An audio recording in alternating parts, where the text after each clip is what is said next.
A change in priorities prompted the Federal Reserve to cut interest rates for the first time in 2025. Fed Chair Jerome Powell says a softening job market is carrying more risk than stubborn inflation. The Fed trimmed a quarter percentage point as expected and signaled more cuts are on their way. Joining me to discuss these developments is Preston Caldwell. He is a senior U.S. economist for Morningstar Investment Management. Thank you for being here, Preston. Hey, Ivana, thanks for having me.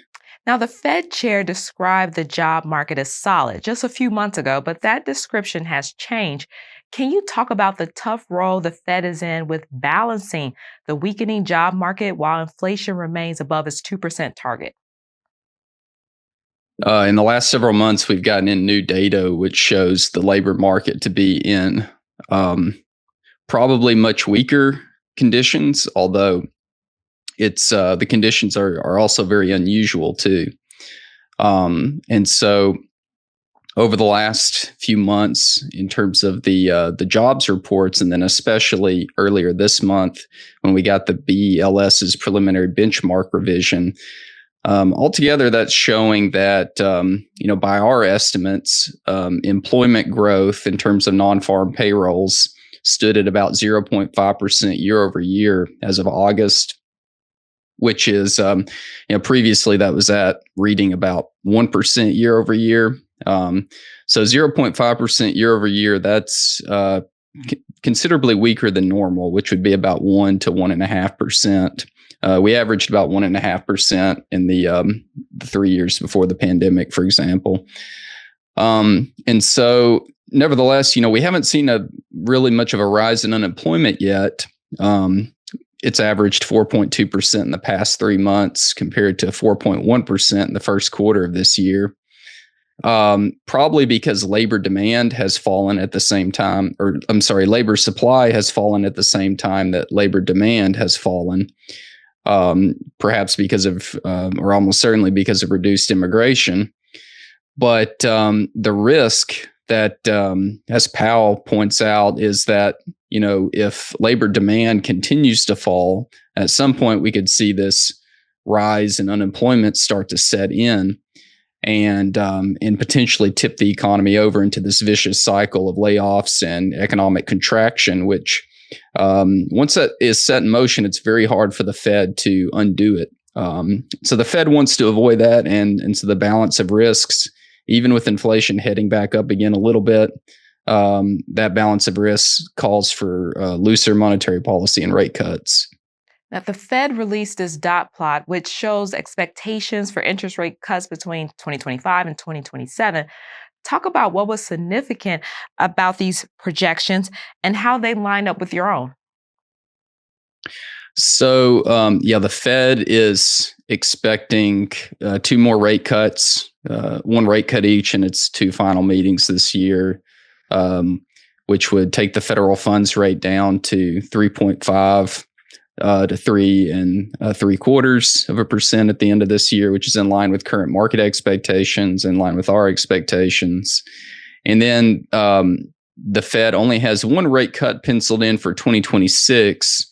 The market's expecting 3 rate cuts, and we're right in between. We think there'll be 2 rate cuts, so not really a huge divergence between the 3 sets of expectations there. But I think the Fed doesn't. They sometimes they're a little bit inertial in terms of their forecast revisions. So I wouldn't be surprised if the next set of projections is a little bit lower for the end of 2026.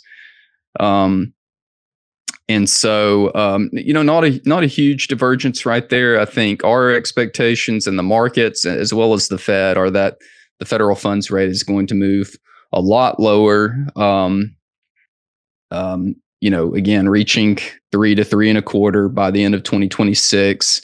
And, at this point, I think that's, needed to keep the longer end of the curve where it's at right now. It's the 10-year Treasury yield dropped from, several months ago, 4.5%. Now it's at barely over 4%. And that's starting to feed through into lower mortgage rates, which really is needed to shore up the housing market quite desperately right now, in addition to other interest rate sensitive parts of the economy. What risk, if any, could tilt the scales and force the Fed to resume its fight against inflation? Well, I think most assume that the inflationary shock from tariffs will be more of a one-off event. And so we expect inflation to peak in 2026, but then start to fall quickly. And also that there will be downward pressure on inflation from the slack in the economy and labor markets that will start to weigh in the latter half of 2026 on inflation and going into 27 and 28. So if instead, inflation is more unanchored, as we say, from the Fed's 2% target, such that it builds up momentum, and when you have this one-off, or when you have this one-time shock to inflation from something like tariffs, that actually just continues period after period. And so maybe inflation stays closer to 3% in 2027. And also you have perhaps upward pressure from an overheating economy if the hype around AI starts to drive up business investment more uniformly, and perhaps high asset prices also lead to booming consumer expenditure.